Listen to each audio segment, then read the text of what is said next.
அவரோட தந்தையார்ன்றது ரெகுலராக அவருக்கு இருக்கிற விஷயம்தான். ஆரம்ப காலகட்டத்திலேருந்து அவங்க தாயார் சொல்லியிருக்காங்க, இதெல்லாம் நம்மளுக்கு வேண்டாம் தம்பி, நம்மளுக்கு இதுவாகாது, நம்ம நார்மலான குடும்பத்தில் இருக்கக்கூடியவங்க, விவசாய குடும்பம், அதனால் அதெல்லாம் சொல்லி பார்த்துருக்காங்க. அவரை பற்றி கூட தவறாக பேசும்போது அந்த வீடியோலாம் காமிச்சு சொல்லியிருக்காங்க. இது அரசியல் களத்தில் இருக்கும்போது அதெல்லாம் சர்வசாதாரணம் அப்படின்னு சொல்லியிருக்காரு. அவங்க தாயார் பலமுறை இவருக்கு அட்வைஸ் பண்ணாதான் தகவல் வருது. ஸோ இந்த மாதிரியான சூழ்நிலை தான் இதெல்லாம் பேஸ் பண்ணி அவர் என்ன பண்ணுறாருன்னா, இப்போ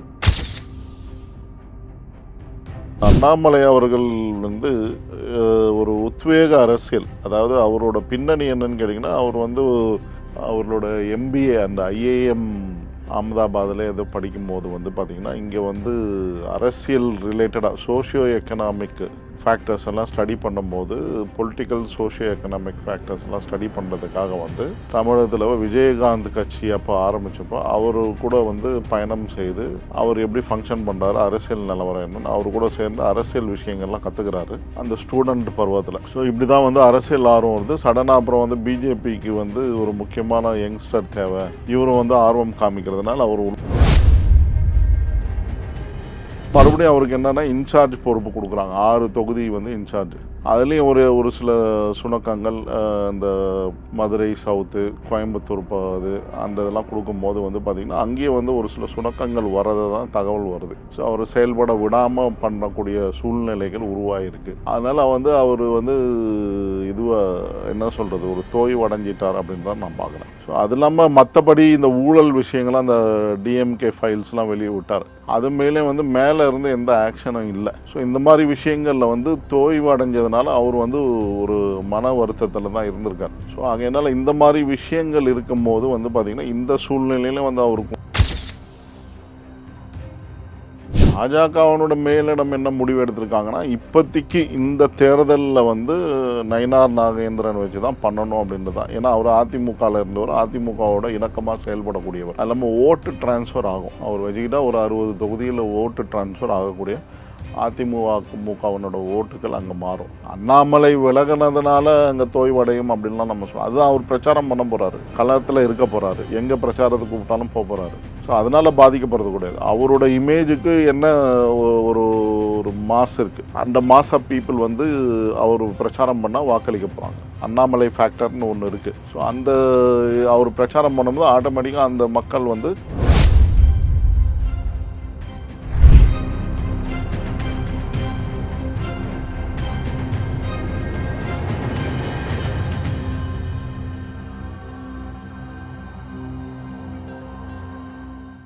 ரியல் ஒன் நேயர்களுக்கு வணக்கம். இன்று நம்மளுடைய நேர்காணலுக்கு அரசியல் விமர்சகரான திரு சரவண பெருமாள் அவர்கள் இணைஞ்சிருக்காங்க. சார் வணக்கம். வணக்கம். வணக்கம் சார், இப்போது அண்ணாமலை அவர்களுடைய அப்பாவுக்கு உடம்பு சரியில்லை, அதனால தேர்தல் பொறுப்பாளராக கொடுத்த அந்த பதவியை தற்பொழுது நானே ராஜினாமா செய்கிறேன் அப்படின்னு சொல்லி செய்தியாளர் சந்திப்பில் அண்ணாமலை அவர்கள் பேசியிருந்தார். என்ன அவங்க அப்பாவுக்கு என்ன உடம்பு சரியில்லை, இல்லை வேறு ஏதாவது காரணங்கள் இருக்கா? அதாவது அண்ணாமலை அவர்கள் அப்படின்ற ஒரு முக்கியமான அரசியல் காய் நகர்த்தல் தமிழகத்தில் நடந்தது. நம்ம பார்த்துருக்கோம். கடந்த ஒரு 4 ஆண்டுகளாக அரசியல் களத்தில் அவர் தலைவர் பதவியில் இருந்தார். அது இல்லாமல் பார்த்திங்கன்னா அவர் தலைவர் பதவியிலேருந்து விலகி இப்போ சாதாரண தொண்டனாக மாநில துணைத் தலைவராக மறுபடியும் செயல்பட்டுக்கிட்டு இருக்கார். ஸோ இதில் என்ன விஷயம்னு கேட்டிங்கன்னா, அண்ணாமலை அவர்கள் ஒரு உத்வேக அரசியல், அதாவது அவரோட பின்னணி என்னன்னு கேட்டிங்கன்னா, அவர் அவர்களோட எம்பிஏ அந்த ஐஏஎம் அகமதாபாத்தில் ஏதோ படிக்கும்போது பார்த்திங்கன்னா, இங்கே அரசியல் ரிலேட்டடாக சோஷியோ எக்கனாமிக் ஃபேக்டர்ஸ் எல்லாம் ஸ்டடி பண்ணும்போது, பொலிட்டிக்கல் சோஷியோ எக்கனாமிக் ஃபேக்டர்ஸ் எல்லாம் ஸ்டடி பண்ணுறதுக்காக தமிழகத்தில் விஜயகாந்த் கட்சி அப்போ ஆரம்பித்தப்போ அவர் கூட பயணம் செய்து அவர் எப்படி ஃபங்க்ஷன் பண்ணுறாரு, அரசியல் நிலவரம் என்னன்னு அவர் கூட சேர்ந்து அரசியல் விஷயங்கள்லாம் கற்றுக்கிறாரு அந்த ஸ்டூடெண்ட் பருவத்தில். ஸோ இப்படி தான் அரசியல் ஆர்வம் வருது. சடனாக அப்புறம் பிஜேபிக்கு ஒரு முக்கியமான யங்ஸ்டர் தேவை, இவரும் ஆர்வம் காமிக்கிறதுனால அவர் உள்ளே கொண்டு வருவாங்க. ஆனால் உண்மையிலே அவர் எதிர்பார்த்தது என்ன அப்படின்றது பார்த்திங்கன்னா, இங்கே பாஜகவை ஒரு ஆளும் பொறுப்பிற்கு கொண்டு வர வேணும் அப்படின்றது தான் அவர் எய்ம் பண்ணி வேலை செஞ்சார். நம்ம 2024 தேர்தலில், லோக்சபா தேர்தலில் அந்த அளவுக்கு தனித்து ஒரு 18% வாக்கு பெறுற அளவுக்கு அந்த கூட்டணி பிஜேபி ஒரு 12%, மற்ற கூட்டணிகள்லாம் சேர்ந்து 18% வர அளவுக்கு வேலை செஞ்சுருக்காங்க. ஸோ அது வந்து அதிமுக அல்லாது, திமுக அல்லாது ஒரு ஆட்சி அமைய வேண்டும், ஒரு நிகழ்வு அரசியல் களம் உருவாக்க வேண்டும்ன்றது தான் அவரோட அசைன்மெண்ட்டு, அதான் டார்கெட்டு. இந்த அசைன்மெண்ட் டார்கெட் எல்லாம் வந்து அவருக்கு வந்து கை கொடுக்கல. அவங்க உள்ளே இருக்கக்கூடிய தலைவர்களால் வந்து இவருக்கு வந்து பிரச்சனைகள் வந்ததுனால அது செயல்படுத்த முடியும் முழு உத்வேகத்தோட. இந்த வேல் யாத்திரை, அதுக்கப்புறம் வந்து தொடர்ச்சியாக தமிழகத்தினோட நடைப்பயணம் இதெல்லாம் மேற்கொண்டார். அதெல்லாம் எதுவும் வந்து அந்த அளவுக்கு உத்வேகமாக வராதனால லோக்சபா தேர்தலில் வந்து தோய்வு அடைஞ்சிச்சு பிஜேபி. ஸோ இந்த சூழ்நிலையில தான் வந்து என்ன ஆகுதுன்னா, அவர் வந்து பதவி விலகக்கூடிய இப்போ இந்த அரசியல் நிலவரம், அதாவது இந்த 2026 தேர்தலில் பாஜக எப்படி அணுகணும் அப்படின்றது ஏற்கனவே வந்து ஒரு ரஃப் அண்ட் டஃபாக இல்லாமல், அதிமுகவோட இல்லாமல் சுமூகமான உறவை கையாளணும்னா அண்ணாமலை வந்து ஒதுங்கி நிற்கிறது வேணும் அப்படின்றது பலரோட கோரிக்கையாக இருந்ததுனால அது வந்து அவர் வந்து பதவி விலகக்கூடிய சூழ்நிலைக்கு வந்தார். ஸோ இந்த சூழ்நிலை தான் மறுபடியும் அவருக்கு என்னென்னா இன்சார்ஜ் பொறுப்பு கொடுக்குறாங்க. 6 தொகுதி வந்து இன்சார்ஜ். அதுலேயும் ஒரு சில சுணக்கங்கள், இந்த மதுரை சவுத்து, கோயம்புத்தூர் அது அந்த இதெல்லாம் கொடுக்கும்போது வந்து பார்த்திங்கன்னா அங்கேயே வந்து ஒரு சில சுணக்கங்கள் வரதை தான் தகவல் வருது. ஸோ அவர் செயல்பட விடாமல் பண்ணக்கூடிய சூழ்நிலைகள் உருவாகிருக்கு. அதனால் வந்து அவர் வந்து என்ன சொல்கிறது, ஒரு தோய்வு அடைஞ்சிட்டார் அப்படின்னு தான் நான் பார்க்குறேன். ஸோ அது இல்லாமல் மற்றபடி இந்த ஊழல் விஷயங்கள்லாம் அந்த டிஎம்கே ஃபைல்ஸ்லாம் வெளியே விட்டார். அது மேலே வந்து மேலே இருந்து எந்த ஆக்ஷனும் இல்லை, சரியான ஆக்ஷன் இல்லை. இப்போ நீங்கள் வந்து பார்த்தீங்கன்னா இந்த இன்டர்நேஷ்னல் லெவலில் வந்து ட்ரக் மாஃபியா, அந்த பெத்தமெட்டமைன், ஸ்பீடோஃபெரைன் அப்படின்றதுலாம் வந்து நியூசிலாண்டில் இருக்க இன்டெலிஜென்ஸ் ரிப்போர்ட்ஸ் பிடிச்சி வந்து இங்கே இருக்க ஜாஃபர் சாதிக்கை வந்து அரெஸ்ட் பண்ணாங்க. நம்மளுக்கு தெரியும், திமுகவினுடைய ஜாஃபர் சாதிக். இந்த மாதிரியே விஷயங்கள்லாம் வந்து மத்திய அரசாங்கம் வந்து, அது இல்லாமல் ஸ்டாலின் மேலே பல ஊழல் குற்றச்சாட்டுகளை வச்சுருக்காரு. அது இல்லாமல் இந்த மெட்ரோவில் 2011 200 கோடி ரூபாய் வந்து பண பரிவர்த்தனை வந்து வாங்கியிருக்காரு ஸ்டாலின் அவர்கள். 200 கோடி ரூபாய் ஊழல் செஞ்சுருக்காரு அப்படின்னு பகிரங்கமாக பல இடங்களில் பேசியிருக்கார் அவர். ஸோ இந்த மாதிரி விஷயங்களில் வந்து தோய்வு அடைஞ்சதுனால அவர் வந்து ஒரு மன வருத்தத்தில் தான் இருந்திருக்கார். ஸோ அதனால் இந்த மாதிரி விஷயங்கள் இருக்கும்போது வந்து பார்த்திங்கன்னா இந்த சூழ்நிலையில் வந்து அவருக்கு வந்து ஒரு தோய்வு கிடச்சிருக்கிறதுனால அவர் விலகினதாக தான் நான் பார்க்குறேன். ஸோ இதுக்கு மேலே வந்து அவர் பயணம் செய்தால் அங்கே வந்து அந்த 6 தொகுதியிலையும் அவருக்கு வந்து ஒரு வெற்றி கிடைக்கல அப்படின்ற ஒரு பட்சத்தில் வரும்போது, அந்த சூழ்நிலை உருவாகும் போது, ஸோ அங்கே வந்து அவருக்கு சப்போர்ட் கிடைக்கல, களம் வந்து அவருக்கு சாதகமாக வரல அப்படின்னு ஒரு ஸ்டடி பண்ணி பார்த்துருக்காரு. ஸோ ஆகையினால வந்து பதவி விலகினா தான் நான் பார்க்குறேன். அவரோட தந்தையார்ன்றது ரெகுலராக அவருக்கு இருக்கிற விஷயந்தான். ஆரம்ப காலகட்டத்துலேருந்து அவங்க தாயார் வந்து சொல்லியிருக்காங்க, இதெல்லாம் நம்மளுக்கு வேண்டாம் தம்பி, நம்மளுக்கு இதுவாகாது, நம்ம வந்து நார்மலான குடும்பத்தில் இருக்கக்கூடியவங்க, விவசாய குடும்பம், அதனால் அதெல்லாம் சொல்லி பார்த்துருக்காங்க. அவரை பற்றி கூட தவறாக பேசும்போது அந்த வீடியோவெல்லாம் காமிச்சு சொல்லியிருக்காங்க. இது அரசியல் களத்தில் இருக்கும்போது அதெல்லாம் சர்வசாதாரணம் அப்படின்னு சொல்லியிருக்காரு. அவங்க தாயார் பலமுறை இவருக்கு அட்வைஸ் பண்ணாதான் தகவல் வருது. ஸோ இந்த மாதிரியான சூழ்நிலை தான் இதெல்லாம் பேஸ் பண்ணி அவர் என்ன பண்ணுறாருன்னா இப்போ வந்து பதவி விலகிறார். இந்த சூழ்நிலை, அதாவது அவருக்கு சாதகமாக இல்லாத சூழ்நிலை மேலும் மேலும் நிலவி கொண்டிருந்து 6 தொகுதியிலையும் அவருக்கு வந்து வெற்றி கிடைக்குமா அவரோட வேலைக்கு அப்படின்றது ஒரு சுணக்கம் இருப்பதாக நான் கருதுகிறேன். ஸோ இந்த சூழ்நிலையில தான் வந்து அவர் வந்து பதவி விலகிறதா தான் நான் பார்க்குறேன். ஸோ அதனால் ஏற்கனவே வந்து அங்கே நம்ம ஊடகத்திலலாம் பார்த்துருக்கலாம், இவர் ஒரு ஸ்டைலில் ஃபங்க்ஷன் பண்ணிக்கிட்டு இருப்பார், நயினார் நாகேந்திரன் ஒரு ஸ்டைலில் ஃபங்க்ஷன் பண்ணுறதா தான் பல இடங்கள்லேருந்து தகவல்கள் வந்திருக்குது. ஸோ அந்த மாதிரியான ஊடகங்கள் நம்ம பார்க்குறோம். ஸோ இந்த மாதிரியான சூழ்நிலையில் இந்த பனிப்போர் அப்படின்ற காரணத்தினால தான் அவர் வந்து பதவி விலகிறார் அப்படின்றது தான் பல பேர் கருத்து சொன்னாங்க. நான் சொல்லலை, பல அரசியல் வல்லுநர்கள் இதை பற்றி பேசியிருக்காங்க. ஸோ இதுதான் நிலவரம். இப்போ அண்ணாமலை அவர்களுடைய அந்த குடும்பத்துக்குள்ளே முன்பே எச்சரிச்சிருக்காங்களா? ஆமாம், அவங்க தாயார் வந்து பல முறை எச்சரிச்சிருக்காங்க. அது இல்லாமல் வந்து ஊடகத்தில் வந்து இவர் வந்து தவறாக அவதூறாக நிறைய பேர் பேசும்போது அதெல்லாம் நம்மளுக்கு வேண்டாம் தம்பி அப்படின்னு சொல்லி அவருக்கு அட்வைஸ் பண்ணியிருக்காங்க. அவரே என்ன சொல்லியிருக்காரு, பல முறை அரசியல்னா நான் வந்து விவசாயம் அதை தான் பார்க்க போகிறேன் அப்படின்னு சொல்லியிருக்காரு அவர்.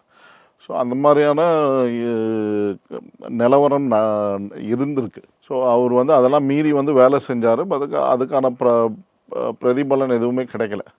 அப்படின்ற பட்சத்தில் விலகினாதான் தான் பல பேர் வந்து தகவல்கள் சொல்கிறாங்க.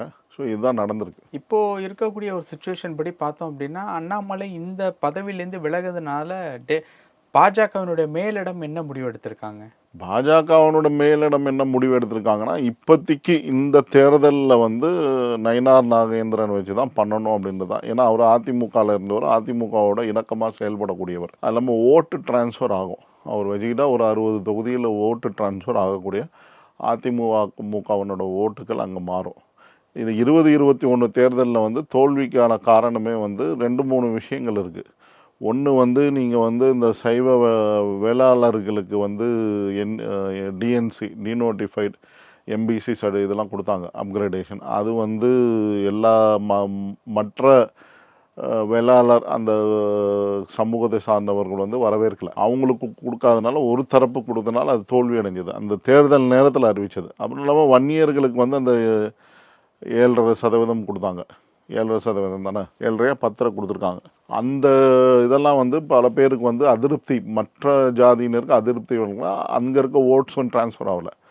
அது இல்லாமல் வந்து பார்த்திங்கன்னா இங்கே இருக்கக்கூடிய அதிமுக பாஜகவுக்குள்ளே இருக்கக்கூடிய ஓட் ட்ரான்ஸ்ஃபர் ஆனால் அந்த கூட்டணிகள் வந்து பலப்படும். இப்போ அதிமுகவனோட தொகுதிகளில் இப்போ கூட என்ன சொல்கிறாங்கன்னா, சென்னையில் வந்து கிட்டத்தட்ட ஒரு 10 தொகுதியில் வந்து கிட்டத்தட்ட 16 தொகுதி இருக்குது. 10 தொகுதிகளில் வந்து அதிமுக நிற்க போகிறதில்ல, கூட்டணி கட்சிக்கு தான் ஒதுக்க போகிறாங்கன்னு சொல்கிறாங்க. ஸோ அதிலலாம் வந்து ஓட்டு ட்ரான்ஸ்ஃபர் என்ன ஆகணும், அதிமுக வாக்குகள் இங்கே வரணும். ஸோ இவங்களுக்குமே ஒரு 8% 10% இருந்தாலுமே அதிமுகவனோட 20-23% இல்லைன்னா ஒரு 30% வாக்குகள் வந்து இந்த பக்கம் வந்தால் தான் அவங்களுக்கு வந்து பாஜகவிற்கு இந்த 10 தொகுதியில் வெற்றி வாய்ப்பு கிடைக்கும். அந்த மாதிரியான சூழ்நிலையும் 2021 தேர்தலில் நிலவலை. ஸோ அதனால தான். பட் ஒரு சிலர் அதிமுகவில் இருக்கவங்க என்ன சொல்லியிருக்காங்க, இது வந்து பாஜகவோட கூட்டணி வச்சதுன்னா இஸ்லாமியர்கள் ஓட்டெல்லாம் போயிடுச்சு, கிறிஸ்தவர்கள் ஓட்டெல்லாம், சிறுபான்மையினர் வாக்குகள்லாம் போயிடுச்சு அப்படின்றதெல்லாம் குறையாக கொண்டு வராங்க. ஆனால் உண்மை அது இல்லை. இந்த 2 ஜாதியினருக்கு வந்து நீங்கள் வந்து இது இடஒதுக்கீடு அறிவித்ததுனால, ஒன்று வந்து எம்பிசி அறிவித்ததுனாலையும் அங்கே வந்து மற்ற ஜாதியினருக்கு அதிருப்திகள் இருந்ததுனால ஓட்டு உங்களுக்கு உழுவல அப்படின்றது தான் உண்மையான கலா நிலவரம். ஸோ அதுதான் விஷயமே நம்ம பார்க்கணும். ஸோ அந்த மாதிரியான சூழ்நிலைகள் வந்து இப்பயும் நடக்கிறதுக்கு வாய்ப்புகள் அதிகமாக தான் இருக்குது. ஸோ ஆகையினால இந்த சூழ்நிலையில் வந்து அண்ணாமலை அவர்கள் வந்து ஏற்கனவே வந்து கோயம்புத்தூர்லேயே ஒரு சலசலப்பு இருந்து அவர் நின்னப்போ சரியான முறையில் அதாவது அவங்க கட்சிக்குள்ளேயே வேலை செய்யலை அப்படின்ற ஒரு சூழ்நிலையெல்லாம் இருந்தது. ஸோ ஆகையினால அந்த நிலவரத்தெல்லாம் பார்த்து இப்போதைக்கு வந்து ஒரு விலகி நின்று பேக்ரவுண்டில் ஒரு பிரச்சாரம் மட்டும் செய்யணுன்றது முடிவெடுத்திருக்கிறார். இப்போ விலக சொன்னது அப்படின்னு யாராவது இருக்காங்களா எப்படி சார்? விலக சொன்னதுன்னு சொல்லியிருக்க மாட்டாங்க. இவராக விலகிட்டாருன்னு தான் நான் பார்க்குறேன். ஏன்னா அவரை யாரும் விலக சொல்ல போகிறது கிடையாது. ஏன் விலக சொல்ல போகிறாங்க, இல்லை வேறு மாதிரி அந்த தகவல்கள் போயிருக்கலாம், இவர் விலகிட்டா நல்லது அப்படின்ற மாதிரி. அதுக்கேற்ற மாதிரி அவரும் வந்து கல நிலவரத்தை புரிஞ்சுக்கிட்டு விலகி இருக்கலாம். அது ஒரு ஃபேக்டர் இருக்குது. ஸோ அப்படி தான் நான் பார்க்குறேன். இப்போது இருக்கக்கூடிய ஒரு சுச்சுவேஷன் படி பார்த்தோம்னா விலகினதுனால ஏதாவது பாஜகவிற்கு ஒரு சரிவு அந்த மாதிரி ஏதாவது இருக்கா? இதனால் பெரிய சரிவு கிடையாது. வந்து என்டிஏ கூட்டணி இன்னும் பலம் அடையலை அப்படின்ற சூழ்நிலை தான் நிலவிட்டு இருக்கு. இன்னும் ஓபிஎஸ் போன்றவர்கள், சசிகலா அம்மையார் போன்றவர்கள்லாம் உள்ளே வந்து சேரலை, இன்னும் சேர்க்காமே இருக்காங்க. அந்த இணக்கம் வரல, இன்னும் க்ளோஸாக அது வந்து அனௌன்ஸ் பண்ணலை. ஸோ அதெல்லாம் சேர்ந்தால் தான் இன்னும் என்டிஏ கூட்டணியே ஸ்ட்ராங் ஆகும். அங்கே இருக்க வாக்குகள்லாம் வந்து ட்ரான்ஸ்ஃபர் ஆகும். அது நடக்காமல் வந்து எப்படி இது இந்த களம் உங்களுக்கு வந்து சாதகமாக வரும். அந்த மாதிரி ஃபேக்டர்ஸும் இருக்குது. அண்ணாமலை விலகினதுனால அங்கே தோய்வடையும் அப்படின்லாம் நம்ம சொல்லுவோம். அதுதான் அவர் பிரச்சாரம் பண்ண போகிறாரு, களத்தில் இருக்க போகிறாரு, எங்கே பிரச்சாரத்துக்கு கூப்பிட்டாலும் போக போகிறாரு. ஸோ அதனால் பாதிக்கப்படுறது கூடாது. அவரோட இமேஜுக்கு என்ன ஒரு ஒரு மாஸ் இருக்குது, அந்த மாஸ் ஆஃப் பீப்புள் வந்து அவர் பிரச்சாரம் பண்ணால் வாக்களிக்க போகிறாங்க. அண்ணாமலை ஃபேக்டர்னு ஒன்று இருக்குது. ஸோ அந்த அவர் பிரச்சாரம் பண்ணும்போது ஆட்டோமேட்டிக்காக அந்த மக்கள் வந்து அவரை அங்கீகரித்து வாக்களிக்க போகிறாங்க. பல விஷயங்கள் பேசணும். நேரத்துக்கு ரொம்ப நன்றி.